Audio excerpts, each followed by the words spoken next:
Hey, what's up? Pizowell here. I've got what I'm calling today a sick day, super DVD Blu-ray update I'm going to throw at you guys. Forgive me if I sound a little congested or scratchy in the throat. I am sick. I'm coming down with something. So anyway, I got a ton of stuff here to throw at you, DVDs and Blu-rays from all over the place.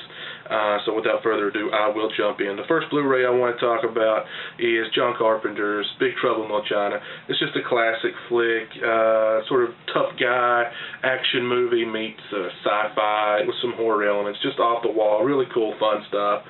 Special features include a commentary with director John Carpenter and Kurt Russell, deleted scenes, extended scenes, a vintage featurette, music video, a Richard Edlund interview, and more. I think this was actually $10 at Walmart. So I mean, if you're a fan of John Carpenter or a fan of this movie, you definitely owe it to yourself to go out and pick this up for just $10. I'm sure it's worth every penny on Blu-ray as far as the transfer and how good it looks. It's in anamorphic widescreen, of course. 5.1 DTS isolated score tracks. I'm sure it looks and sounds amazing. The next Blu-ray is a double feature featuring Jean-Claude Van Damme. Two of Jean-Claude Van Damme's best movies finally on Blu-ray. Bloodsport, just a classic Van Damme flick, and Time Cop. I remember seeing Time Cop in the theater when I was a kid, so it's got a really soft spot in my heart. You can get these on regular DVD at Walmart for just $5, so I'm wondering if the transfer to Blu-ray is worth the extra $10. There are no special features on here apparently. Nope. So, I don't know, we'll see. But anyway, two of Jean-Claude Van Damme's best flicks, finally on Blu-ray. The final Blu-ray I've got here is the 25th anniversary of Children of the Corn. I'd say this is a must for Children of the Corn fans. This was $10 or $15 at Walmart. Got a lot of cool special features on here. Audio commentary with the director, producer, John Franklin and Courtney Gaines. It's got a great interview with Linda Hamilton on here called It Was the 80s. Featurette called Stephen King on His Shoestring, an interview with the producer. Documentary featuring interviews with the director, producer, actors. This is just chock full of good Children of the Corn goodness. If you're a fan of this flick, definitely need to run out and pick it up. Alright, next I have got some slasher flicks. Some of these I mentioned on my last video, the Pizowell's Top 10 Slasher Flicks. This one I actually did not, but I wish I had, and that is Intruder. I remember seeing Intruder years and years ago on VHS, maybe about 10 years ago, and I didn't like it. Bought this on DVD, popped it in the other night, and just had a blast with it. This is just a really fun, off-the-wall, crazy slasher movie from 1989, directed by Scott Spiegel, who wrote Evil Dead 2. He also had his hand in producing Eli Roth Hostel movies, but we can forgive him for that. I know Bruce Campbell's name here is at the top of the movie. He's in this movie for all of about 12 seconds. Sam Raimi is in the movie. He plays the part of a butcher. I really can't say enough good things about this. It's just a great slasher flick. If you're into slasher movies, you definitely need to check this out. It's just a lot of fun. I can't say enough good things about it. No special features. This is released by Wizard Entertainment, which is basically Full Moon. Next up, I've got a slasher flick that I did talk about on my last video. Lesser known slasher flick, but one with a nice cult following. I think this came out in the late 70s. This is Alice Sweet Alice, featuring a young Brooke Shields. This is kind of the Catholic guilt trip slasher movie, I like to think. Very cool stuff in this movie. I really can't say enough good things about it. It's just got an odd, eerie atmosphere and mood just right from the hop. Roger Ebert said, director Alfred Soleil has a nice touch for the macabre, and there are some splendidly chilling scenes. I fully agree. There's an audio commentary with Alfred Soleil on here and editor Edward Salier. And yeah, I can't say enough good things about this movie. Alice Sweet Alice. Definitely need to go out and pick it up. I bought this off eBay. This is a former rental from probably Blockbuster or something. The next one I talked about in the last video is a so bad it's great slasher movie. It's not out on DVD officially yet, but I went and grabbed a bootleg of it. I'm talking about Psycho Cop. I think this came out in like 1980, somewhere in the late 80s, toward the end of the slasher revolution. This is one of those movies, I swear to God, it's like they had a location and they said, look, let's just go out there, we'll spend a long weekend, we'll shoot a flick, and it'll be completely improvised, because, I mean, you cannot sit down and write some of the stuff some of the dialogue that's in this movie. It's so awfully awesome. This is a great flick. I'm sure you can find it on VHS out there for cheap. Go check it out. I'm glad I did grab this on a bootleg. This movie just cracks me up. I've seen it dozens of times, and it still is just one of the best late 80s cheesy slasher movies. I love it to death. Next, early 80s slasher movie, Backwoods Slasher, Just Before Dawn. This is the 2-disc special edition. It was released by Freak Show here recently. Really good early 80s slasher movie. Has sort of the typical setup for a slasher movie with some atypical plot twists that are very cool. Got a great score in it. Really memorable, cool score. The guy who did the music for this later went on to work with James Cameron on like Terminator and Terminator 2. Got some familiar faces in the movie. Greg Henry, who you might remember from Body Double, Payback, Slither, and also George Kennedy. Really cool early 80s slasher movie. The only bad thing I have to say about this is the transfer onto DVD. I think they just sort of, it looks like a VHS rip, basically. It looks like a bootleg. The beginning of the movie is really rough, but still definitely worth owning if you can get this at the right price. I think I bought it for about $10 from eBay, I think. Last is a late 70s slasher flick, a slasher flick with some supernatural elements that I've always really enjoyed, and that's Terror Trap. Or Tourist Trap, I'm sorry, what am I thinking? This is released by Full Moon. So there's an audio commentary with the director, theatrical trailer. Not a lot of special features on here, but it's a really good flick. Chuck Connors gives a great performance in it. Like I said, it is a slasher movie with some supernatural elements that are really cool. Definitely there's an Texas Chainsaw Massacre influence on this. This movie was made and released by the people who did Halloween the year after Halloween, and it was the production designer and the editor both worked on the original Texas Chainsaw Massacre. So there's definite influences from both those films in this, and it's a really good flick. You can pick this up on eBay or half.com or something really cheap. I think I bought this from Amazon for like $5 or $6, brand new. So definitely should check that out. Got another Van Damme flick here, Cyborg. This is one of my. This has always been a guilty pleasure for me. I love this movie to death.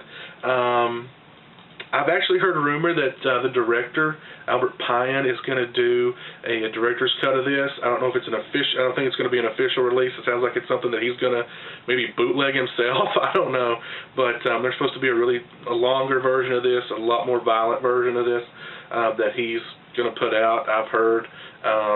Which I would definitely be interested in seeing. I've always loved this flick. I can't say enough about it. I would love to see a 2-disc Blu-ray version of this with tons of special features on it released. Another fun thing, the villain Fender in this movie, which I think is played by Vincent Klein. There was a guy in my neighborhood when I was growing up that looked a lot like him. So I always sort of had like dark skin, dark hair, but like really pale blue eyes, and he had the reputation of being a real badass. So whenever I watch this movie, I think of him, and when I used to see him around the neighborhood when I was a kid, I'd think, oh my God, there he is. But yeah, I just love this flick.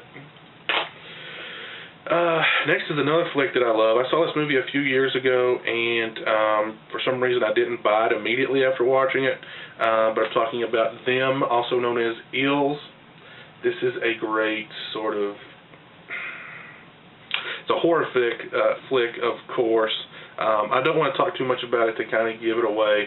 These two people go off into to have kind of a romantic getaway at this big, beautiful house out in the middle of the woods, and let's just say they are not alone. I really can't say enough good things about this. You can pick this up pretty cheap online, and it's worth every penny. Or go grab it from Netflix. I think it used to be on the Netflix Instant Play. I don't know if it's still there or not, but if you have Netflix, check that out.